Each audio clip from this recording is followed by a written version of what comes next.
Assalamualaikum warahmatullahi wabarakatuh. Perkenalkan, nama saya Murilia dengan NIM 24044111675. Di sini saya akan menjelaskan tentang desain jaringan komputer yang saya buat. Jadi tujuan dari desain ini adalah untuk menghubungkan beberapa perangkat. Seperti yang ada pada gambar nanti, itu bertujuan agar semuanya bisa saling berkomunikasi dan juga terhubung ke internet. Desain jaringan ini yang saya buat bisa juga digunakan misalnya di kantor kecil, sekolah, atau instansi desa agar pekerjaan bisa lebih cepat dan efisien. Nah, di sini desain gambar jaringan yang telah saya buat. Dari atas ini ada internet. Internet ini masuk terlebih dahulu menggunakan fiber optik.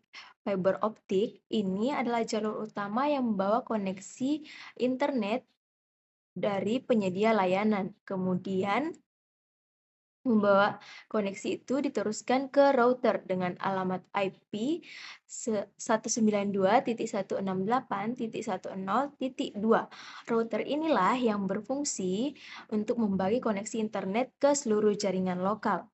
Nah, dari router ini kabel terhubung ke switch dengan IP-nya 192.168.10.3. Nah, switch ini berperan sebagai pusat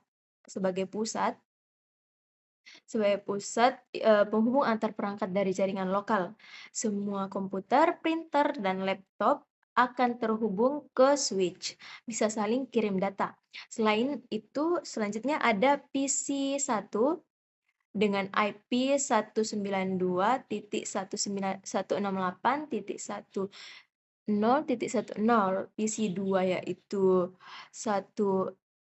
IP-nya 192.168.10.1111 dan printer di 192.168.10.20. Semuanya terhubung menggunakan kabelan, sedangkan laptop dan HP atau tablet bisa terhubung secara nirkabel melalui Wi-Fi agar lebih fleksibel. Nah, jadi jalur koneksi seperti ini, internet menuju router switch ke semua perangkat PC, printer, laptop, dan HP, perangkat tersambung ke satu titik pusat, yaitu switch. Kita lanjut. Topologi apa sih yang saya gunakan di desain tersebut? Topologi yang saya gunakan yaitu topologi star atau star topologi. Nah, topologi yang saya gunakan di sini adalah topologi yang sering juga kita sebut bintang. Setiap perangkat terhubung langsung ke satu perangkat pusat, yaitu switch. Kelebihan dari topologi yang saya gunakan yaitu kalau salah satu komputer mati atau rusak, perangkat lain tetap bisa berfungsi normal karena jalurnya terpisah. Terus mudah untuk menambah perangkat baru tanpa mengganggu yang lain, tinggal hubungkan saja ke switch. Lalu kecepatan koneksi antar perangkat lebih stabil karena data dikirim langsung lewat pusat, tidak perlu melewati banyak titik-titik. Kemudian kelebihan selanjutnya yaitu mudah dikelola dan dideteksi kalau ada gangguan karena kita cukup memeriksa dari switch-nya saja. Tak hanya kelebihan, topologi yang saya gunakan juga memiliki kekurangan. Kalau switch-nya rusak, seluruh jaringan bisa terputus karena switch adalah pusatnya. Lalu, topologi ini juga membutuhkan lebih banyak kabel dibanding topologi bus atau ring dan lainnya. Jadi, instalasinya agak lebih mahal. Lalu, kekurangan selanjutnya itu butuh ruang dan pengaturan kabel yang rapi supaya tidak berantakan. Selanjutnya, media transmisi apa yang akan saya gunakan? Di sini saya menggunakan 3 jenis media transmisi yang saya pakai di desain ini. Ada 3. Yang pertama itu fiber optik. Fiber optik digunakan untuk menghubungkan jaringan internet utama ke router seperti yang ada di gambar sebelumnya. Alasannya karena fiber optik punya kecepatan tinggi, stabil, dan tahan gangguan elektromagnetik. Nah, kelebihan dari media ini, fiber optik kecepatannya sangat tinggi, cocok untuk kebutuhan internet besar dan tidak mudah terganggu. Sedangkan kekurangan dari fiber optik itu biayanya mahal dan pemasangannya lebih rumit dari yang lainnya. Kemudian, media yang saya gunakan juga ada kabel LAN, digunakan dari router ke switch dan dari switch ke perangkat seperti PC dan printer. Media ini cocok untuk area kantor karena biayanya lebih murah, mudah dipasang, dan transfer datanya lebih cepat dan stabil. Selain stabil, murah, mudah dipasang, dan kabel LAN juga ini umum digunakan. Selain kelebihan yang dimiliki oleh kabel LAN ini juga memiliki kekurangan, tidak fleksibel karena banyak kabel yang harus kita atur.